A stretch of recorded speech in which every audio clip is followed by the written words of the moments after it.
ജീവിതത്തിൽ നിരാശയും കൊണ്ട് നടക്കുന്നവര് അല്ലാഹു പറയുകയാണ്, അല്ലാഹുവിൽ നിന്നുള്ള ആശ ഉണ്ടല്ലോ, അല്ലാഹുവിൽ നിന്ന് പ്രതീക്ഷയുണ്ടല്ലോ, പടച്ച റബ്ബിന്റെ ഭാഗത്ത് നിന്നുള്ള ആ ഒരു പ്രതീക്ഷ അറ്റുപോകുന്നത് എന്റെ പ്രിയപ്പെട്ടവരെ ഇല്ലൽ ഖൗമുൽ കാഫിറൂൻ,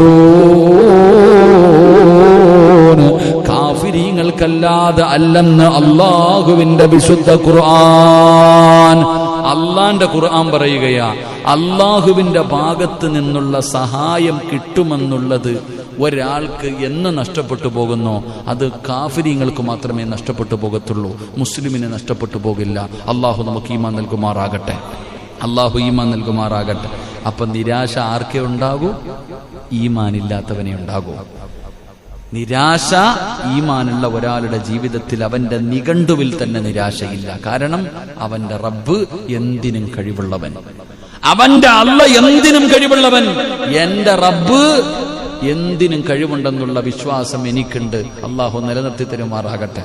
നിങ്ങൾക്കുണ്ടാ ഏതെങ്കിലും കാര്യത്തിൽ സംശയമുണ്ടോ? ഒരെണ്ണം പറ. അള്ളാഹുവിന് കഴിയാത്ത ഒരെണ്ണം നിങ്ങൾ പറ. ഉണ്ടോ? എന്തെങ്കിലും ഉണ്ടോ? ഇല്ല. പക്ഷേ വിശ്വാസമില്ല. അള്ളാഹുവിന് പറ്റാത്ത എന്തെങ്കിലും ഉണ്ടോ? ആകാശത്ത് നിന്നിട്ടും മഞ്ഞും സെൽവി ഇറക്കി തന്നവനാ അള്ളാഹ്. ആകാശത്ത് നിന്നിട്ട് ഭക്ഷണം വേണമെന്ന് പറഞ്ഞപ്പോ മഞ്ഞും സെൽവി അള്ളാഹു ആകാശത്ത് നിന്ന് ഇറക്കി കൊടുത്ത നല്ല തേൻ കട്ടയും ചുട്ട കോഴിയൊക്കെ ആകാശത്ത് നിന്ന് ഇറക്കി കൊടുത്തില്ല അള്ളാഹ്. അള്ളാഹിക്ക് കഴിയാത്ത എന്തെങ്കിലും ഉണ്ടോ? ചുമ്മാ അന്തരീക്ഷത്തിൽ നിന്ന് ഇങ്ങനെ അടിക്കുക പോലൊന്നല്ല. അള്ളാഹിക്ക് സർവ്വതിനും കഴിവുണ്ട്. അപ്പൊ ജീവിതത്തിൽ നിരാശ, മുസ്ലിമിന് നിരാശയുണ്ടാകില്ല. അള്ളാഹുവിൽ വിശ്വാസമില്ലാത്തവന് മാത്രമേ നിരാശയുണ്ടാകൂ എന്ന് അള്ളാഹുവിന്റെ വിശുദ്ധ ഖുർആൻ. അള്ളാഹു നമ്മളെ കാക്കുമാറാകട്ടെ. അപ്പം ജീവിതത്തിൽ നിരാശയുണ്ടെങ്കിൽ അതിനർത്ഥം ഈമാനില്ല എന്ന